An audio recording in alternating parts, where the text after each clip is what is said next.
আজি আমি আলোচনা কৰিবলৈ লৈছোঁ দশমমান শ্ৰেণীৰ বিজ্ঞানৰ 12 নম্বৰ অধ্যায় বিদ্যুৎ। চ' আমি পোনপ্ৰথমে আজি যিটো আমি আমাৰ অধ্যয়নৰ বিষয়বস্তু সেইটো হৈছে বিদ্যুৎ। এই বিদ্যুৎ পাঠটোৰ বিষয়ে আমি কিছু কথা জানিম আৰু তোমালোকে বুজিব পৰাকৈ মই ধুনীয়াকৈ সহজভাৱে মই তোমালোকক কথাখিনি ক'বলৈ ওলাইছোঁ। চ' তোমালোকে যদি কিবা কাৰণত বুজি নোপোৱা থাকে গোটেইখিনি মোক কমেণ্ট কৰি সুধিবা, মই তোমালোকৰ উত্তৰসমূহ দিবলৈ চেষ্টা কৰিম। এতিয়া আমি প্ৰথমতে পঢ়িব ওলাইছোঁ বিদ্যুৎ। আৰু বিদ্যুৎ যিটো মানে চেপ্টাৰ হয় এইটো আচলতে পদাৰ্থ বিজ্ঞানৰ এটা অধ্যায় হয়। চ' এইটো আচলতে পদাৰ্থ বিজ্ঞান গোটেই ছাবজেক্টটোৱে আচলতে বহুত ইম্পৰ্টেণ্ট ছাবজেক্ট আৰু আচলতে বহুত ইণ্টাৰেষ্টিং ছাবজেক্ট হয়। চ' ইয়াত এই বস্তুটো যদি আমি বুজোঁ তেতিয়াহ'লে বহুত পঢ়িবলৈ বহুত ধুনীয়া লাগে, ভাল লাগে। আৰু যদি আমি নুবুজোঁ তেতিয়াহ'লে আমাৰ অলপ বৰিং হয়। সেয়ে মই তোমালোকক গোটেইখিনিকে কৈছোঁ যে প্ৰথমৰ পৰা পাঠটোৰ আৰম্ভণিৰ পৰাই তোমালোকে অকণমান গুৰুত্ব দি শুনিবা, তেতিয়াহ'লে আমাৰ বুজিবলৈ সহজ হ'ব আৰু তোমালোকে বুজি পোৱাত সহজ হ'ব। চ' মই প্ৰথমতে বিদ্যুতৰ কথা কওঁতে কৈছোঁ বিদ্যুৎ হৈছে এটা কি হৈছে, বিদ্যুৎ হৈছে এটা শক্তি। বিদ্যুৎ কি? বিদ্যুৎ হৈছে এটা শক্তি। বিদ্যুৎ হৈছে এটা শক্তি। এতিয়া আমি শক্তিৰ কথা কওঁতেই শক্তি কি হৈছে, শক্তিৰ সৃষ্টিও নাই আৰু বিনাশো নাই। ইয়াক কেৱল এটা শক্তিৰ পৰা আন এটা শক্তিলৈ আমি ৰূপান্তৰহে কৰিব পাৰোঁ।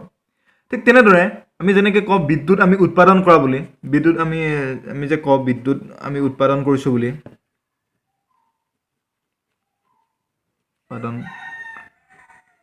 কৰা, আমি বিদ্যুৎ উৎপাদন কৰা বুলি যে কওঁ, তেতিয়া আমি বিদ্যুৎক ডাইৰেক্ট আমি উৎপন্ন কৰিব নোৱাৰোঁ। মানে এটা শক্তিৰ পৰা আন এটা শক্তিলৈ আনি আমি বিদ্যুৎ শক্তিলৈ আমি তাক ৰূপান্তৰ কৰি লওঁ, সেই অন্য শক্তিক। ঠিক তেনেদৰে আমি বিদ্যুৎক উৎপাদন কৰা বুলি কওঁ। ঠিক তেনেদৰে আমি কি আৰু বিদ্যুৎ শক্তিৰ পৰা আকৌ কি হয়, আমি লাইট এনাৰ্জি, হিট এনাৰ্জি, এনেদৰে আমি বিভিন্ন শক্তিলৈ আকৌ বিদ্যুৎ শক্তিটোক আকৌ মানে ৰূপান্তৰ কৰোঁ। আমি দেখোঁ যে কিছুমান ডাঙৰ বান্ধ থাকে। এই ডাঙৰ বান্ধ থাকে আৰু বান্ধবোৰ কি কৰে, পানী ধৰি ৰাখে। ইয়াত পানীবিলাক ধৰি ৰাখে বিভিন্ন ডাঙৰ তাৰপিছত এই পানীটো যেতিয়া বৈ আহে ইয়াত কিছুমান টাৰবাইন থাকে, ইয়াত কিছুমান এনেকৈ টাৰবাইন থাকে আৰু ইয়াৰ যিটো পটেঞ্চিয়েল এনাৰ্জি, পানীখিনি যিটো গতি কৰে, যিটো এনাৰ্জি হয়, পটেঞ্চিয়েল এনাৰ্জি, বহুত বিভিন্ন ধৰণৰ এনাৰ্জি থাকে। এই এনাৰ্জিটো কি কৰে, এই টাৰবাইনটোক ঘূৰাই ল'বলৈ এই এক্সেলডাল ঘূৰে আৰু এই এক্সেলডাল কি হয়, আকৌ আমাৰ জেনেৰেটৰৰ লগত কানেক্ট হৈ থাকে আৰু জেনেৰেটৰটোহে আমাৰ এইফালে কাৰেণ্ট দিয়ে। কাৰেণ্ট মানে বিদ্যুৎ দিয়ে আমাক। ইয়াৰ পৰা আমি জেনেৰেটৰটোৰ পৰাহে আমি বিদ্যুৎ লাভ কৰোঁ। ঠিক তেনেদৰে এতিয়া আমি বিদ্যুৎ এই পাঠটো অধ্যয়ন কৰাৰ আগতে আমি কিছুমান বস্তু বুজিবলৈ চেষ্টা কৰিম। এতিয়া আমি বুজিব লাগিব যে এতিয়া আমি কি বুজিম, এতিয়া আমি বুজিব লাগিব যে পৰিবাহী এডালৰ মাজেৰে কাৰেণ্ট কেনেদৰে, বিদ্যুৎ কেনেদৰে আহে। বিদ্যুৎ কেনেদৰে আহে, এডাল পৰিবাহী, ইয়াৰ মাজেৰে আমি বিদ্যুৎ কেনেকুৱা, আমাৰ যে কাৰেণ্ট উৎপন্ন, জেনেৰেটৰে কাৰেণ্ট উৎপন্ন কৰিলে, বিদ্যুৎ উৎপাদন কৰিলে, কিন্তু সেই বিদ্যুৎটো এডাল পৰিবাহীৰ মাজেৰে কেনেদৰে আমি যিবোৰ বস্তু ইউজ কৰোঁ, আমাৰ ঘৰলৈ যেনেকৈ ইউজ কৰোঁ, আমি ঘৰত যেনেকৈ ব্যৱহাৰ কৰোঁ, এই কাৰেণ্টটো কেনেকৈ আহে, কাৰেণ্টটো কি বস্তু আচলতে, কাৰেণ্টটো এই তাঁৰডালৰ মাজেৰে কি বস্তু আহে, যাৰ নেকি আমি চুই দিলে আমাক শ্বৰ্ট কৰে, আৰু এই বস্তুটো যে আমি বিভিন্ন কাম কৰিব পাৰোঁ, কি আহে আচলতে, আমি এই বিদ্যুতৰ তাঁৰডালেৰে কি আহে, আমি তাক প্ৰথমতে বুজিব লাগিব। সেনেকৈ কৈছোঁ, আমি প্ৰথমতে জানো যে পদাৰ্থৰ ক্ষুদ্ৰতম কণা হৈছে কি, অণু, পৰমাণু, হয়নে নহয় জানো? এই পৰমাণুতো আকৌ কিছুমান কি থাকে, আধান থাকে, সৰু আধান থাকে। আকৌ আধানবিলাক কি ধৰে, ইলেক্ট্ৰন, প্ৰটন, ইলেক্ট্ৰনবিলাকক নেগেটিভ ধৰে আৰু প্ৰটনবিলাকক পজিটিভ চাৰ্জ ধৰে আৰু নিউট্ৰনবিলাকৰ কোনো চাৰ্জ নাথাকে। এতিয়া আমি এই পৰিবাহীডাল লৈ লওঁ, আমাৰ যিডাল পৰিবাহী তাঁৰ আছে, এই তাঁৰৰ একদম ক্ষুদ্ৰ কিছুমান অংশ আমি এটা কনচিডাৰ কৰি লৈছোঁ, ক্ষুদ্ৰ অংশ, যিবোৰ নেকি আমি চকুৰে দেখা নাপাওঁ, আচলতে চকুৰে দেখা নাপাওঁ, আমি কি হৈ আছে তাত আমি ধৰিব নোৱাৰোঁ। সেইকাৰণে আমি মানে কাৰেণ্ট বোলা বস্তুটো বা বিদ্যুৎ বোলা বস্তুটো কেনেকৈ আহিছে, কেনেকৈ কি হৈছে, সেই বস্তুটো আমি গম নাপাওঁ। এতিয়া হৈছে আমি এটা তাঁৰৰ ক্ষুদ্ৰ অংশ এটা লৈছোঁ, ইয়াত কি থাকিব, ইয়াত কিছুমান ইয়াত ইলেক্ট্ৰন থাকিব তাৰপিছত আধান থাকিব মানে ইয়াত নেগেটিভ আধান থাকিব কিছুমান পজিটিভ আধান থাকিব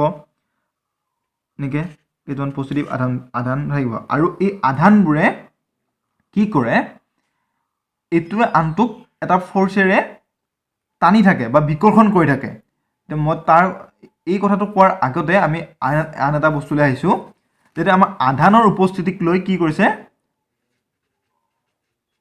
আধানৰ উপস্থিতিক লৈ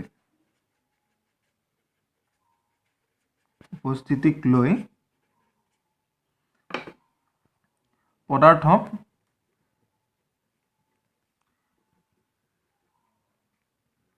তিনিটা ভাগত ভাগ কৰিছে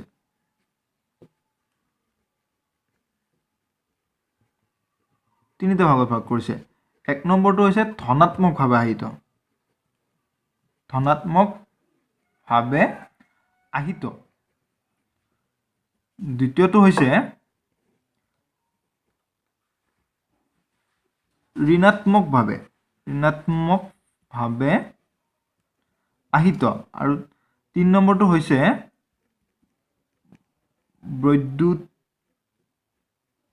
বৈদ্যুতিকভাৱে প্ৰশমিত এতিয়া ইয়াত ক'ব গ'লে ধনাত্মকভাৱে আহিত মানে ইয়াত ধনাত্মক চাৰ্জ বা ধনাত্মক আধান ইয়াত বেছি থাকিব ঋণাত্মক আধান কম থাকিব ইয়াত ধনাত্মক আধান বেছি তিনিটা আছে এইকেইটা প্ৰশমিত হ'ল আৰু এইটো ধনাত্মকভাৱে থাকি গ'ল মানে ইয়াত ধনাত্মকভাৱে আহিত এই পদাৰ্থটো কি বুলি ক'ব ধনাত্মকভাৱে আহিত পদাৰ্থ আকৌ ঠিক তেনেদৰে আকৌ ঋণাত্মক হ'লে ইয়াত ঋণাত্মক আধানৰ সংখ্যা বেছি হ'ব অসংখ্য থাকে এইবিলাক আধান কিন্তু অসংখ্য থাকে আমি ইয়াত বুজাবলৈ আমি 2টা 4টা আমি দেখাইছোঁ কিন্তু অসংখ্য থাকে ইয়াত এতিয়া আকৌ ঋণাত্মকৰ সংখ্যা বেছি আধানৰ সেইকাৰণে এইটো ঋণাত্মকভাৱে আহিত পদাৰ্থ আকৌ বৈদ্যুতিকভাৱে প্ৰশমিতটো কি হ'ব ইয়াত আধানৰ সংখ্যা সমান থাকিব আৰু যিবোৰ মানে বিপৰীত আধান থাকে তাৰ মাজত কি হয় আকৰ্ষণী বল এটাই তাহাঁতক আকৰ্ষণ কৰি থাকে এইটো আধানক আকৰ্ষণ কৰি থাকে আৰু একে নিচিনা আধানৰ মাজত কি হয় বিকৰ্ষণী বল এটাৰ সৃষ্টি হয় এইটোৱে আনটোক ঠেলিব আৰু এই যিটো ফ'ৰ্চে মানে ইয়াত হেৰি হৈ থাকে ফ'ৰ্চটোৱে ৰিয়েক্ট কৰি থাকে তাক কি বুলি কয় বৈদ্যুতিক স্থিৰ বৈদ্যুতিক এইটোক স্থিতি বৈদ্যুতিক বল বোলে চ' আমি গম পালোঁ যে এইটো আকৰ্ষণেই হওক বা বিকৰ্ষণেই হওক ইয়াত স্থিতি বৈদ্যুতিক বল বোলে আৰু এই যিটো বলে ইয়াত ক্ৰিয়া কৰি থাকে ইয়াক টানিব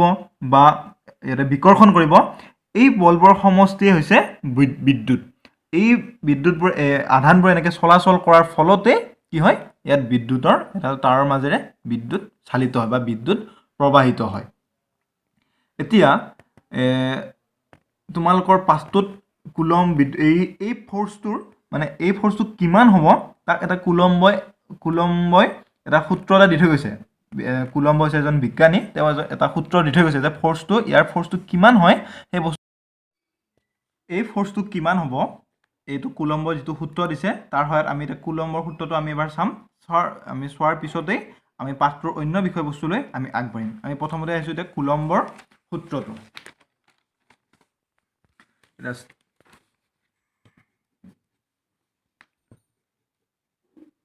স্থিতি বিদ্যুতৰ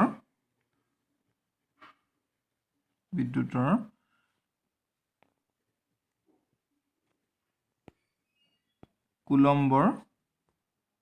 সূত্ৰ কুলম্বই কৈছে যে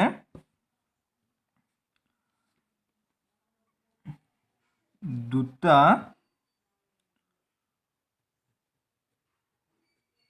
আধানৰ মাজৰ এইখিনি তোমালোকে লিখি ল'বা এইটো কুলম্বৰ সূত্ৰ এইটো বহুত ইম্পৰ্টেণ্ট হয় এইটো তোমালোকে লিখি ল'ব পৰা স্থিতিবিদ্যুতিক বল আধান দুটাৰ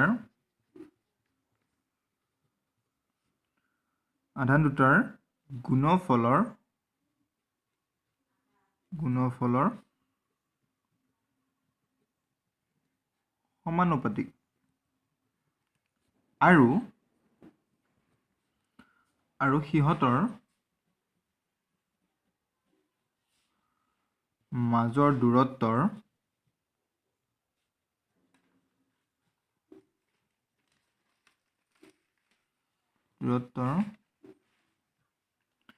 ব্যস্তানুপাতিক দাৰী ইয়াত কৈছে যে ধৰা হ'ল এইটো Q1 আধান আৰু এইটো Q2 আধান আধানক কিউৰে বুজোৱা হয় আৰু আধান হৈছে পদাৰ্থৰ মৌলিক একক মানে পদাৰ্থৰ এটা ক্ষুদ্ৰতম কণিকাবিলাকে হৈছে আধান কোনো বেলেগ বস্তু নহয় আধান এটা দুটা আধান লগ লাগি এটা পদাৰ্থ সৃষ্টি হোৱা পদাৰ্থ এটা গঠন হয় এইটো এটা আধান আৰু এইটো এটা আধান এইটো এটা পদাৰ্থত এই দুটা আধান আছে ধৰা ইয়াৰ দূৰত্বটো ধৰিলো r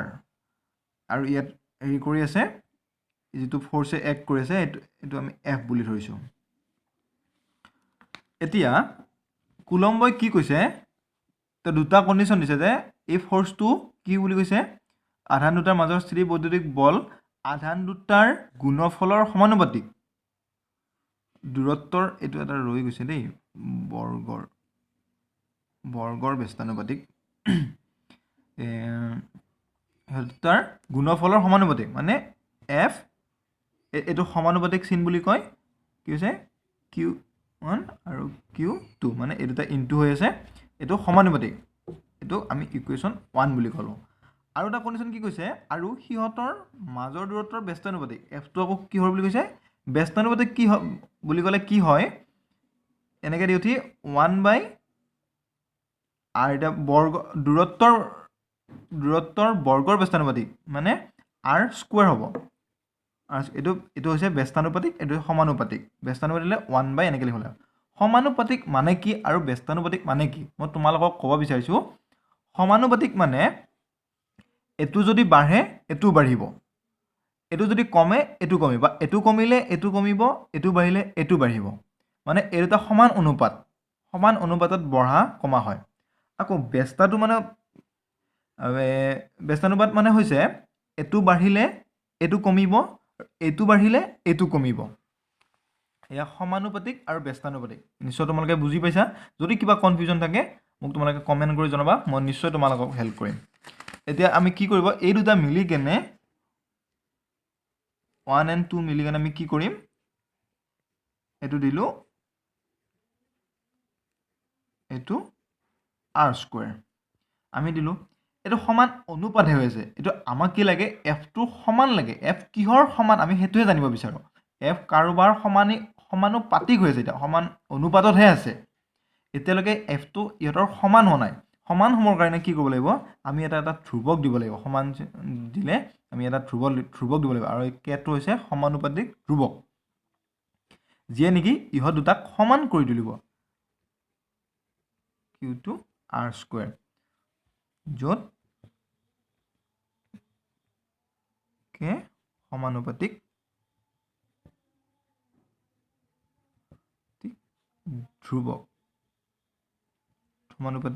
ধ্ৰুৱক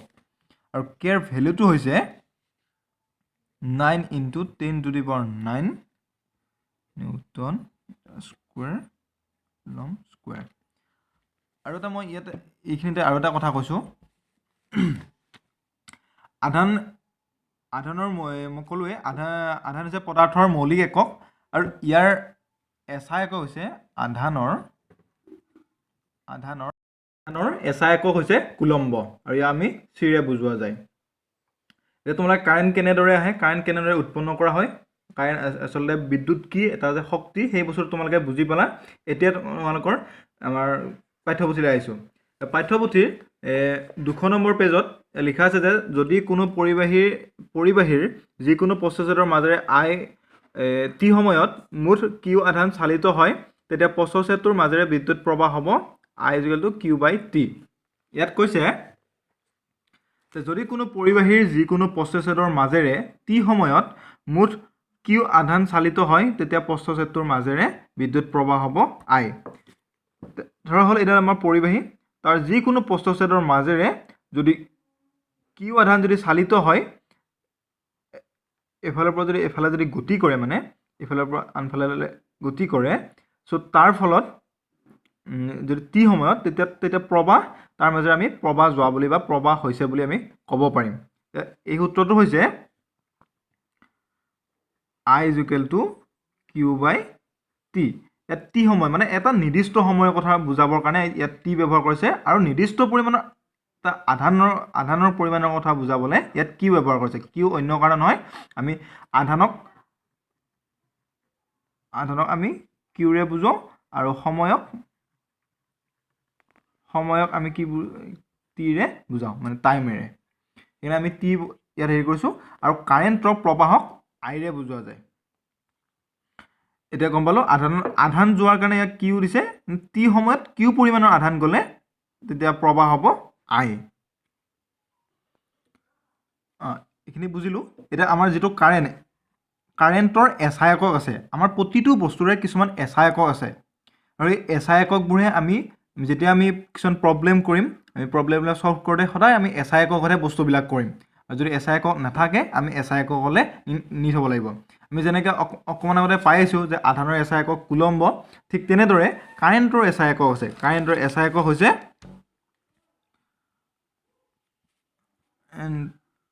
এছআই একক হৈছে এম্পিয়াৰ, যাক আমি এৰে ৰিপ্ৰেজেণ্ট কৰোঁ। এতিয়া আমি এইবিলাক তোমালোকে নোট ডাউন কৰি ল'বা, এইবিলাক বস্তু অতি জৰুৰী, সৰু সৰু বস্তু, এইবিলাক শ্বৰ্ট কুৱেশ্যন দুই এটা কুৱেশ্যন তোমালোকৰ এক্সামত আহিব পাৰে, আৰু এনেকুৱা কুৱেশ্যন দুই এটা আহে মেট্ৰিকত। চ' এই বস্তুবিলাক মন কৰিবা, আৰু এইবিলাক বস্তু আমি কি কৰিব লাগিব, আমি যেতিয়া প্ৰব্লেমবিলাক কৰিম, এই প্ৰব্লেমবিলাক কৰোঁতে এই বস্তুবিলাক অত্যন্ত লাগিব। যদি আমি কাৰেণ্টৰ যদি এম্পিয়াৰত নাই, তেতিয়াহ'লে আমি এম্পিয়াৰলৈ নি ল'ব লাগিব। ঠিক তেনেদৰে এতিয়া আমি প্ৰথমতে কি কৰোঁ, আমি আমাৰ উদাহৰণৰ 12.1টো আমি কৰি চাওঁ।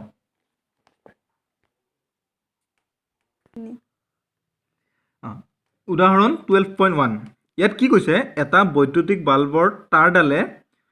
10 মিনিট সময় 0.5 এম্পিয়াৰ প্ৰবাহ লয়। বৰ্তনীটোত চালিত হোৱা বৈদ্যুতিক আধানৰ পৰিমাণ উলিওৱা। এতিয়া মই এই কুৱেশ্যনটো ছল্ভ কৰাৰ আগতে তোমালোক কিছুমান কথা মানে ক'ব ওলাইছোঁ, যে আমি যেতিয়া এটা কুৱেশ্যন এই কুৱেশ্যনটো ছল্ভ কৰাৰ আগত আমি কি কৰিম,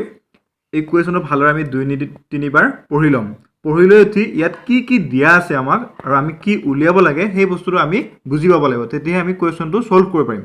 এতিয়া তোমালোকৰ বহি উলিয়াই লোৱা, আৰু আমি একেলগে আমি এইটো ছল্ভ কৰোঁ।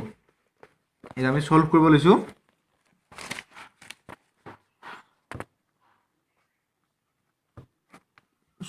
উদাহৰণ কিমান এইটো আমাৰ, উদাহৰণ 12.1। তোমালোকে দেখি আছা, ইয়াত কি কৈছে, এটা বৈদ্যুতিক বাল্বৰ তাঁৰডালে 10 মিনিট সময়ত মানে কি, আমি সময়টো আমাক দিয়া আছে যে টাইম কিমান, 10 মিনিট। তাৰপিছত কৈছে যে 10 মিনিট সময়ত 0.5 এম্পিয়াৰ প্ৰবাহ লয়, মানে কি আমি কি লিখিম এতিয়া, প্ৰবাহ কিমান লয়, I is equal to 0.5 ampere. প্ৰবাহ আইৰে বুজায়, টাইমক টিৰে বুজায়। এতিয়া আমি কি কৈছে, আৰু প্ৰবাহ লয়, বৰ্তনীটোত চালিত হোৱা বৈদ্যুতিক আধানৰ পৰিমাণ উলিওৱা। এতিয়া আমাক কৈছে বৈদ্যুতিক যিটো বৰ্তনী, সেই বৰ্তনীটোত কিমান আধান চালিত হৈছে তাৰ পৰিমাণ উলিয়াব দিছে। আধানক কিহেৰে বুজাওঁ, কিউৰে। কিউ ইজ ইকুৱেল টু, আমি এইটো নাজানো, আমি এইটো বস্তু উলিয়াব লাগে। মই এইখিনিতে এটা কথা কৈছোঁ, আমি পাই আছোঁ যে বিদ্যুৎ বৰ্তনী,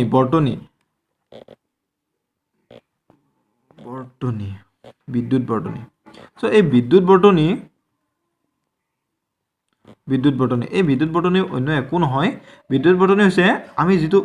উৎপাদন কৰা বিদ্যুৎ, সেই বিদ্যুৎটো আমি যিকোনো বস্তুৰ ইউজ কৰোঁ সেই ইউজ কৰিবলৈ যিটো সি এটা গতিপথ লাগে সি পৰিবহণ হোৱা এটা গতিপথ লাগে সেই পৰিপথটোৱে আমি বিদ্যুৎ বৰ্তনী বুলি ক'ব পাৰোঁ ধৰক এইটো এটা বেটাৰী এইটো পজিটিভ অংশ এই ডাঙৰ এইটো যিটো দীঘল হয় এইখিনি পজিটিভ বুলি কয় পজিটিভ অংশ আৰু এইটো হৈছে নিগেটিভ অংশ তাৰপিছত এইটো হৈছে চাবি এইটো যিটো আমি ঘৰত সাধাৰণতে আমি চুইচটো ইউজ কৰোঁ এই চুইচটো হৈছে এই বস্তু এনেদৰে কি বুলি কয় চাবি আৰু এইটো হৈছে বাল্বটো এতিয়া বাল্বটো জ্বলি থকা অৱস্থাত থাকিব এইটো মানে বন্ধ অৱস্থাত আছে এইটো ধুনীয়াকৈ ইয়াত কোনো কাৰেণ্টটো কোনো ওলাই যোৱা নাই এই ইফালৰ পৰা কাৰেণ্ট এনেকৈ গৈছে এইটো আহি ইয়ালৈ আহিছে এই দুটা যেতিয়া বন্ধ হৈ থাকিব তেতিয়া বাল্বটো জ্বলি থাকিব আৰু এই যিটো পৰিবহণ কৰিছে মানে কাৰেণ্টটো এনেকৈ গৈছে এই পথটোকে আমি কি বুলি কওঁ বিদ্যুৎ বৰ্তনী আৰু হৈছে যে আমি এনেকৈতো ক'তো ইউজ কৰা নাই আমি ঘৰতো বিদ্যুৎ ইউজ কৰিছোঁ আমি এনেকৈ ইউজ কৰিছোঁ নেকি বাৰু ঘৰত এনেকৈ ইউজ কৰা নাই ঘৰত কি হৈ আছে এইটো ধৰা বাল্বত এনেকৈ কানেকশ্যন দুডাল তাঁৰ আছে এই তাঁৰডাল এনেকৈ পকাই থোৱা আছে মানে আমাৰ এই পকাই থোৱা তাঁৰ দুডালেই এই দুডাল তাঁৰ এই পকাই থোৱা তাঁৰ মাত্ৰ ইয়াত আমি যিহেতু চিম্বলিক এটা ডায়েগ্ৰাম এটা আঁকিছোঁ সেইবাবে আমি ইয়াত এনেদৰে আঁকিব লাগিব এতিয়া আমি কুৱেশ্যনটোলৈ আহিছোঁ উদাহৰণটোলৈ ইয়াত কিউ ইকুৱেলটো কি এইটো আমি নাজানো এতিয়া আমি এটা বস্তু ভাবিব লাগিব যে আমি কিউ উলিয়াব পৰা বা কিউ থকা কি সূত্ৰ আমি পাইছোঁ ইয়াৰ আগত আমি কি পাইছোঁ এটা সূত্ৰই আমি পাইছোঁ সেইটো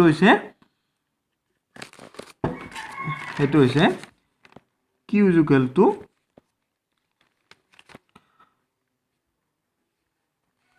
এইটো আই ইকুৱেলটো কিউ বাই টি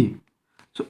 এইটোৰ পৰা আমি যিটো আমাৰ আইটো দিয়াই আছে টিটো দিয়াই আছে আমি নিশ্চয় আমি কিউটো ধুনীয়াকৈ উলিয়াব পাৰোঁ চ' এতিয়া আমি ইয়াত কি বুলি লিখিম আমি জানো যে আই ইকুৱেলটো কিউ বাই টি চ' আমি এতিয়া কি কৰিম মই এইটো কিউটো ইফালে আনিলোঁ আৰু আইটো এইটো বৰ্জপণ চবে জানিব লাগে আচলতে এইটো হ'লে এইটো আই টি হ'ব এইটো কেনেকৈ আছে কোনোবাই যদি নাজানে মই ইয়াত দেখাইছোঁ আইটো এনেকৈ আছে আই ইকুৱেলটো কিউ বাই টি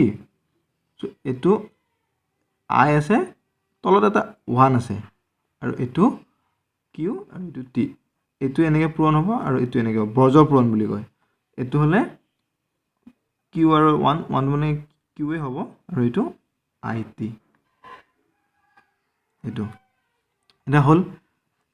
কিউটো ৰাখিলোঁ এইফালে আইৰ মান কিমান আছে আৰু আমি এইখিনিত এটা বস্তু মন কৰিব লাগিব যে আমাৰ এই দুটা যিটো পৰিমাণ দিয়া আছে এই ইউনিট দুটা এছ আই একত আছে নাই এতিয়া আমি চালোঁ যে এতিয়া আমি চাব লাগিব যে কাৰেণ্টৰ এইটো এছ আই একত আছেনে নাই এইটো হৈছে 0.5 এম্পিয়াৰ এইটো কাৰেণ্টৰ এছ আই একত আছে এতিয়া আমি 0.5 এম্পিয়াৰ এইটো গম পালোঁ কিন্তু এটা বস্তু আমি চাব লাগিব যে টি ইকুৱেলটো কিমান আছে 10 মিনিট আমি গম পাওঁ যে সময়ৰ এছ আই একক সদায় ছেকেণ্ড সেইটো কাৰণে কি হ'ব এইটোতো মিনিটত আছে ছেকেণ্ডত নাই আমি কি কৰিব লাগিব এইটো ছেকেণ্ডলৈ নিব লাগিব আমি ছেকেণ্ডলৈ নিব লাগিব কি কৰিব 10 পূৰণ 60ৰে পূৰণ কৰিব লাগিব কৰিলে কিমান হ'ব 600 ছেকেণ্ড হ'ব চ' তোমালোকে সেইখিনি ভালকৈ পাতি ল'বা মই তোমালোক বুজাই দিছোঁ এতিয়া গম পালোঁ নে 600 ছেকেণ্ড আৰু 0.5 এম্পিয়াৰ এইটো এছ আই এককলৈ নি ল'লোঁ আমি এতিয়া আমি কৰিম এতিয়া আই মান কিমান আছে 0.5 আৰু ইনটু টিৰ মান কিমান আছে 600 এতিয়া যদি আমি পূৰণ কৰোঁ 300 পাম কিউ ইকুৱেলটো 300 আৰু কিউৰ এছ আই একক কি আছিল আমি আগতে পঢ়ি আহিছোঁ বা আমি পাই আহিছোঁ কিমান আছিল কুলম্ব এতিয়া তোমালোকে কিতাপৰ লগত চাব পাৰা কিতাপৰ লগত বস্তুটো মিলিছে নে নাই কিতাপৰ লগত ধুনীয়াকৈ মিলিছে আমাৰ এনচাৰটো তো তোমালোকে এনেকৈ ছল্ভ কৰিব পৰা ইয়াৰ পিছত আমি নেক্সট টপিকলৈ আহিছোঁ এইবাৰ আমি আৰম্ভ কৰিব লাগিছোঁ বিদ্যুৎ বিভৱ আৰু বিভৱ ভেদ বিদ্যুৎ বিভৱ আৰু বিভৱ ভেদ কি বস্তু আমি ইয়াৰ বিষয়ে আলোচনা কৰিব লৈছোঁ ইলেক্ট্ৰনবিলাকে মই যে কৈছিলোঁ এডাল এই পৰিবাহীডালত ক্ষুদ্ৰ ক্ষুদ্ৰ কণা থাকে এটা পৰমাণু থাকে অণু য'ত পৰমাণু তেনেকৈ ক্ষুদ্ৰ ক্ষুদ্ৰ কণা থাকে পৰমাণুবিলাক কি থাকে আকৌ ইলেক্ট্ৰনবিলাক ইলেক্ট্ৰনবিলাক নেগেটিভ মই আগতে কৈছিলোঁ প্ৰটনবিলাক পজিটিভ এই ইলেক্ট্ৰনবিলাক এই পৰমাণুটোৰ চাৰিওফালে ঘূৰি থাকে আৰু নিউট্ৰনবিলাক প্ৰটনবিলাক ইয়াতে থাকে এই কেন্দ্ৰত থাকে আৰু নিউট্ৰনটো কেন্দ্ৰত থাকে আৰু সেইবাবে এই ইলেক্ট্ৰনবিলাক এই পৰমাণুটোৰ চাৰিওফালে ঘূৰি থাকে আৰু এতিয়া বিদ্যুৎ বিভৱটো কি হৈছে এই ইলেক্ট্ৰনবিলাকে এটা ঠাইৰ পৰা আন এটা ঠাইলৈ গতি কৰিব কেতিয়া যেতিয়া বিদ্যুৎ চাপৰ পাৰ্থক্য ঘটে এই চাপটোৰ বিদ্যুতৰ এই আধানবোৰৰ চাপৰ পৰিৱৰ্তন ঘটিব লাগিব তেতিয়াহে এই ইলেক্ট্ৰনবিলাকে আন এটা ঠাইলৈ গতি কৰিব আৰু এই চাপৰ পাৰ্থক্যকে পৰিবাহীডালৰ বিভৱভেদ বুলি কয় মই ক'লোৱেই যে ইলেক্ট্ৰনবিলাকে গতি কৰিব যদিহে ইয়াত বিদ্যুৎ চাপৰ পাৰ্থক্য থাকে আৰু এই চাপৰ পাৰ্থক্যকে পৰিবাহীডালৰ বিভৱভেদ বোলে বিভৱভেদৰ এটা সূত্ৰ আছে আৰু এই সূত্ৰটোত মই তোমালোকক লিখি দিব লৈছোঁ এইটো তোমালোকে নোট ডাউন কৰি ল'বা এইটো ইম্পৰ্টেণ্ট হয় মই লিখি কৈছোঁ তাৰপিছত মই এই বিষয়ে তোমালোকক কৈ আছোঁ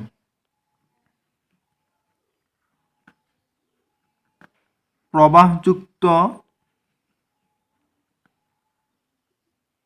বিদ্যুৎ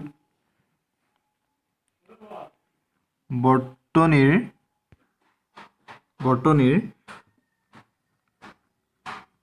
এটা বিন্দুৰ পৰা আন এটা বিন্দুলৈ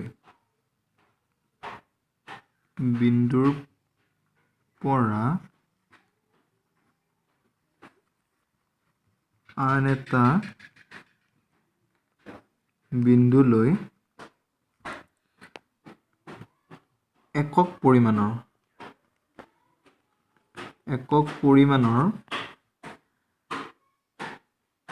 পৰিমাণৰ আধান নিওঁতে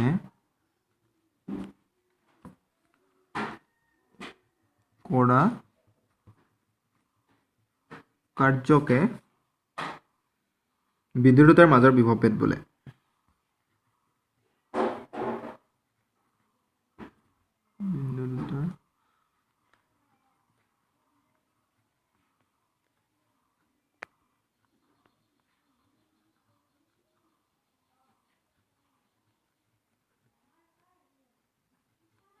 বিভৱভেদ বোলে এতিয়া কৈছে যে প্ৰবাহযুক্ত বিদ্যুৎ বৰ্তনীৰ এটা বিন্দুৰ পৰা আন এটা বিন্দুলৈ একক পৰিমাণৰ আধান নিওঁতে একক পৰিমাণ মানে যিকোনো এটা নিৰ্দিষ্ট এটা পৰিমাণৰ একক পৰিমাণটো এইটোৱে বুজাইছে যে এটা নিৰ্দিষ্ট পৰিমাণৰ আধান নিওঁতে কৰা কাৰ্যকে বিন্দু দুটাৰ মাজৰ বিভৱভেদ বোলে হ'ল পৰিবাহীডাল এইটো এটা বিন্দু আৰু এইটো এটা বিন্দু এই বিন্দুটোৰ পৰা এই বিন্দুটোলৈ একক পৰিমাণৰ আধান এটা আমি নিওঁতে যিমান পৰিমাণৰ কাৰ্য কৰিব লাগিব তাকে বিন্দু দুটাৰ মাজৰ বিভৱভেদ বুলি কয় এডাল পৰিবাহী আমি পৰিবাহীৰ মূৰৰ দুটা বিন্দু ল'লোঁ ইয়াৰ পৰা এটা বিন্দু ইয়ালৈ যদি আনোতে আৰু ইয়াৰ মাজেৰে প্ৰবাহ গৈ থাকিব লাগিব তেতিয়া যদি আমি আধান এটা নিওঁতে যিমানখিনি পৰিমাণৰ কাৰ্য কৰে তেতিয়া সেই তাকে মানে এই পৰিবাহীডালৰ দুই মূৰৰ বিভৱভেদ বুলি কোৱা হ'ব যদি আমি পৰিবাহীডালৰ দুই মূৰৰ দুটা বিন্দু লওঁ এতিয়া আমি ইয়াত এটা সূত্ৰ দিছে কৈছে V =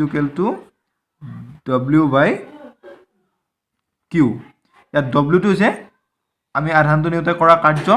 আৰু Q টো হৈছে এই একক পৰিমাণৰ আধানটো আমি কিমান কাৰ্য কৰিলে সেই বস্তুটো হ'লে বিভৱভেদটো আমি গম পাই যাম এটা এইটো বিভৱভেদ আৰু এইটো হৈছে W টো হৈছে ৱৰ্কক আমি কি বুজাইছোঁ W ৰে বুজাইছোঁ ৱৰ্ক এইটো ৱৰ্কৰ কি হৈছে SI একক হৈছে কিমান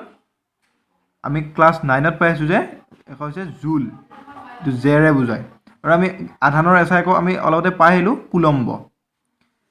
আৰু এইটোৰ হৈছে ভোল আৰু ইয়াক ভিৰে বুজায় বিভৱভেদৰ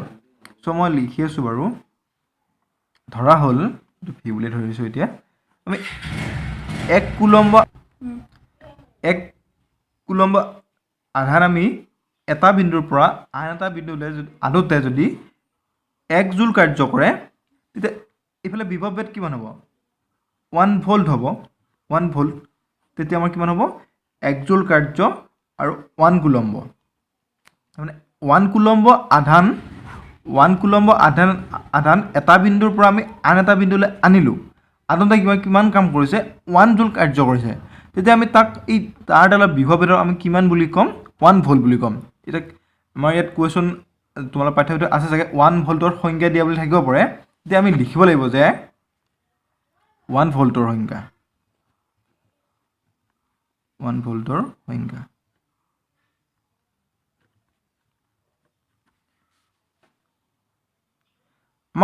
আমি এই সংজ্ঞাটো আমি নিজে বনাইছোঁ, এই সংজ্ঞাটো আমি ক'ৰ পৰা বনাইছোঁ, আমি সংজ্ঞাটো বনাইছোঁ ইয়াৰ পৰা,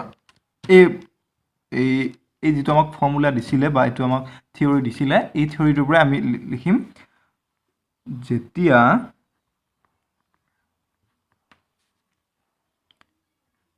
এক কুলম্ব আধান ক'ৰ পালোঁ, ইয়াৰ পৰা পালোঁ, 1 কুলম্ব আধান এটা বিন্দুৰ পৰা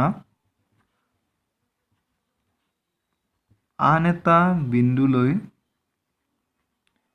নিওঁতে যদি 1 জুল কাৰ্য সম্পাদন কৰে তেতিয়া আমি বিন্দু দুটাৰ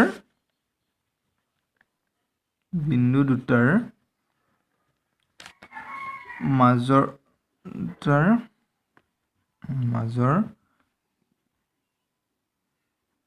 বিভৱভেদক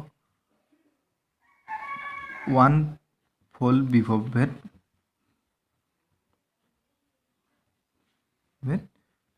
বুলি ক'ম। এতিয়া তোমালোকে বুজি পালা, আমি এই বস্তুখিনি আমি নিজে বনাই লিখিছোঁ যে আমাক তেতিয়া কৈছিলে যে এটা আধান এটা বিন্দুৰ পৰা আন এটা বিন্দুলৈ আধান এটা নিওঁতে কৰা কাৰ্যকে বিভৱভেদ বোলে। এতিয়া আমি গম পালোঁ যে ভোল্টৰ আমাৰ বিভৱভেদৰ সংখ্যা আমাৰ সূত্ৰটো দিলে V = Q/W/Q। চ'